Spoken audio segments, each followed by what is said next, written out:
July 17th, 1918. A basement in Ekaterinburg. 11 members of Russia's royal family face a firing squad. The youngest is only 13. This isn't just murder. This is the final chapter of a 300-year curse. A curse that claimed every single heir to the Russian throne through violence, madness, or mysterious death. And it all started with a prophecy, a warning that was ignored. To understand how it ended, we must go back to the beginning, 300 years before that basement, to a broken nation and a boy who should have said no. 1613. Russia is broken.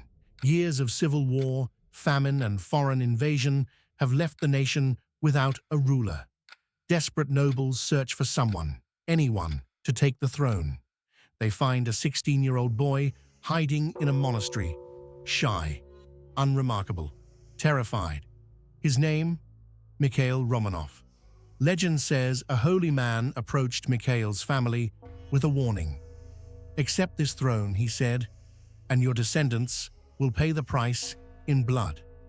Mikhail's mother begged him to refuse, but the boyars insisted. Mikhail ignored the warning. The Romanov dynasty began, and so did the curse. Within decades, the pattern emerged. Heirs didn't die peacefully in their beds. They died screaming. Mikhail's son Alexei died at 31 under mysterious circumstances. His grandson Fyodor III lived in constant agony, dead at 20. Then came Peter the Great. Brilliant, brutal, paranoid. He tortured his own son, also named Alexei, in the Peter and Paul fortress. Accusations of treason, beatings, the rack.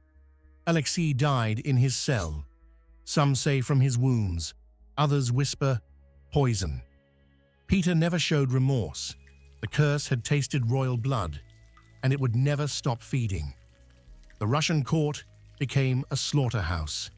Every generation, another heir, another violent death. The marble floors of palaces ran red with Romanov blood. But the 17th century was only the beginning. What came next would be far worse. The 18th century turned Russia into a graveyard for heirs. Peter II ascended the throne at age 11. 3 years later, he was dead. Smallpox, they claimed, but rumors persisted. Was he poisoned to clear the way for someone else? Then came Ivan VI, crowned emperor at 2 months old. Within a year, a coup. Elizabeth, Peter the Great's daughter, seized power. Baby Ivan was arrested. His crime? Being born an heir. He would spend the next 23 years in solitary confinement, moved from fortress to fortress, never allowed to see sunlight, never allowed to learn who he was. 1764. A young officer named Vasily Mirovich attempted a rescue, but the guards had their orders, secret orders. If anyone tries to free him, kill him immediately. They followed those orders. Ivan VI was stabbed to death in his cell. He was 23 years old. He died without ever knowing freedom, without ever understanding why he was born only to be buried alive. Elizabeth, the woman who had overthrown him as a baby, ruled for 23 years while Ivan rotted in his cell. When she died in 1762, the throne passed to her nephew, Peter III. But Peter wouldn't last long. Peter III ruled for just 6 months. He was weak, incompetent, and he had a problem. His wife was far more capable than he was. Catherine, a German princess who had married into the Romanov line. She wasn't a Romanov by blood, only by marriage. Perhaps that's why she would survive the curse. In 1762, Catherine staged a coup with the backing of the Imperial Guard. Peter III was deposed and arrested. 6 months later, he was dead. Official cause of death: hemorrhoidal colic. Translation: he was strangled. and his own wife likely ordered it. Catherine's son, Paul I, knew what awaited him. He lived in constant terror of assassination. So he built the Mikhail Castle, a fortress within a city, moats, guards, walls thick enough to stop a cannon. He was convinced these walls would protect him. He moved in on February 1st, 1801. 40 days later, conspirators broke into his bedroom. They beat him, strangled him, crushed his skull. Paul I died in the castle built to save him. The throne passed to his son, a man who had witnessed his father's murder, a man who knew exactly what awaited him. Alexander I knew he was next, but first he had work to do. He defeated Napoleon, reshaped Europe, became one of the most powerful men in the world, but he couldn't escape the family curse. In 1825, Alexander died suddenly in Taganrog, a small town far from the capital. The official story: typhus. But his body was never properly identified. Rumors spread that he had faked his death, that he had abandoned his crown to become a wandering monk, roaming Siberia for decades, seeking redemption for the sins of his family. Alexander's brother, Constantine, should have inherited the throne. But Constantine had a secret. Years earlier, he had renounced his claim. No one knew. For 3 weeks, Russia had 2 emperors, both refusing to rule. The confusion sparked rebellion. December 26, 1825. The Decembrist revolt. Officers marched to Senate Square, demanding Constantine take the throne and grant Russia a constitution. The response? Troops opened fire. Blood stained the snow of Senate Square. The throne passed to the youngest brother, Nicholas I, and then to his son, Alexander II, the Tsar Liberator. He freed the serfs, reformed the military, modernized Russia. And he survived assassination attempt after assassination attempt. A bomb under his train in 1879. An explosion in the dining room of the Winter Palace in 1880. He survived them all. Perhaps people thought the curse was finally broken. They were wrong. March 13th, 1881. Alexander II rode through St. Petersburg in an armored carriage. A young revolutionary threw a bomb. It missed. The Tsar stepped out of his carriage to check on the wounded. Fatal mistake. A second bomber stood just 3 feet away.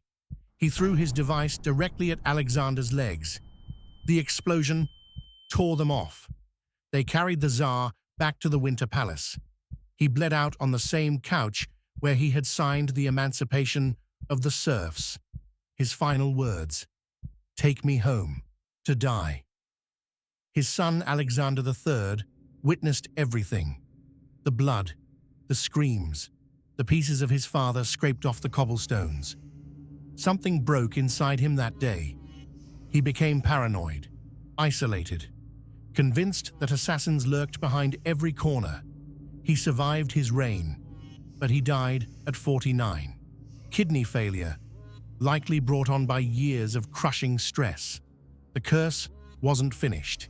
It was saving its cruelest act for last. And its final victim was a man who never wanted to be Tsar. 1894. Alexander III's son became Nicholas II. At his father's deathbed, Nicholas turned to his brother-in-law and whispered, "I am not prepared to be Tsar. I never wanted to become one." His coronation proved prophetic. May 30th, 1896, Kodinka Field, Moscow. A celebration for the common people. Free food, free beer, commemorative cups. But rumors spread that supplies were running out. The crowds surged. People were crushed against fences, trampled into ditches. Official count: 1,389 dead. That same night, Nicholas attended a ball. The aristocracy danced. Champagne flowed. While outside, bodies were still being pulled from the mud. Russia never forgave him. For 8 years, Nicholas and Alexandra desperately prayed for a son. 4 daughters, but no heir. Then came Alexei, born 1904, the only son, the heir Russia had been waiting for, but from the moment of his birth, he was doomed. Alexei had hemophilia, the royal disease, passed down through Queen Victoria to his mother Alexandra. A small bruise could become internal bleeding. A minor fall could be fatal. Nicholas and Alexandra watched their son suffer in agony, helpless, knowing that any moment could be his last. And then he appeared, Grigory Rasputin, the mad monk, the mystic, the man who seemed to do the impossible. Through prayer, through hypnosis, through sheer force of will, he eased Alexei's suffering. Alexandra became convinced Rasputin was a holy man sent by God. She granted him influence over policy, appointments, the war. The aristocracy despised him. The people called him a demon. But Alexandra wouldn't listen. Rasputin had saved her son. Nothing else mattered. December 29th, 1916. A group of nobles decided to act. They lured Rasputin to a palace, fed him cakes laced with enough cyanide to kill 5 men. He kept eating. They shot him in the chest. He got up. They shot him 3 more times. He still tried to escape. They beat him with clubs, tied him up, and threw him into the freezing Neva River. The autopsy showed he drowned. It took poison, 4 bullets, a savage beating, and freezing water to kill Rasputin. But even in death, the mad monk had one final message for the Romanovs. According to legend, Rasputin's final words were a prophecy. If I am killed by common assassins, the Tsar will remain on his throne. But if I am killed by nobles, the entire Romanov family will be dead within 2 years. He was off by 4 months. The prophecy was set in motion, and nothing could stop what came next. March 1917. Revolution swept through Russia. Nicholas II abdicated. 304 years of Romanov rule ended with a signature. The family was placed under house arrest, first in their palace, then moved to Siberia, to Ekaterinburg, to a merchant's house with barred windows and painted over glass. They weren't prisoners, the Bolsheviks said. They were being protected. July 16th, 1918, 11 p.m. The family was woken up. They were told there was unrest in the city. They needed to move to the basement for their safety. Down the narrow stairs they went, into the darkness, into history's final judgment. They gathered in a small room. Rough walls, bare floor, no windows. Nicholas asked for chairs. 2 were brought. He sat. Alexandra sat. Alexei, too weak to stand, sat between them. The 4 daughters stood behind. Olga, Tatiana, Maria, Anastasia. The family doctor stood nearby. The maid, the cook, the footman. 11 people in total, all waiting. The door opened. Yakov Yurovsky, commandant of the house, stepped inside. He held a piece of paper. He read, "In view of the fact that your relatives are continuing their attack on Soviet Russia, the Ural Executive Committee has decided to execute you." Nicholas stood. What? The firing squad entered. 11 men, 11 Romanovs. They opened fire, but it didn't go as planned. The bullets ricocheted. The girls were wearing corsets lined with hidden jewels, diamonds, sewn into the fabric as a desperate hope for escape. The gems acted as armor. The bullets bounced. The room filled with smoke and screams. The executioners panicked. They switched to bayonets, rifle butts. It took 20 minutes. When the shooting finally stopped, the room was filled with smoke, blood, and the smell of gunpowder.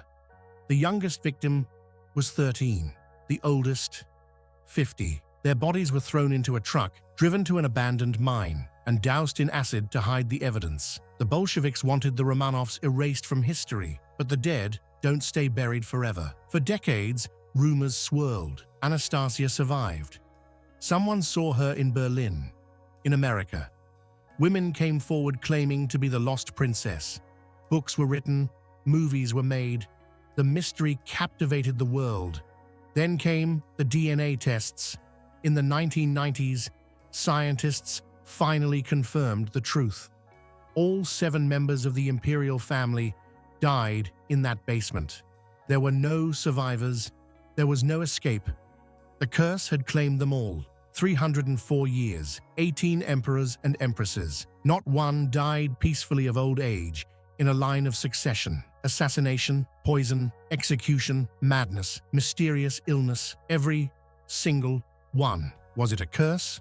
Or just the inevitable cost of absolute power? The price of ruling a nation built on blood and snow? The Romanovs believed in the curse. They feared it. They tried to escape it. And in the end, that belief became their tomb. Now I want to hear from you.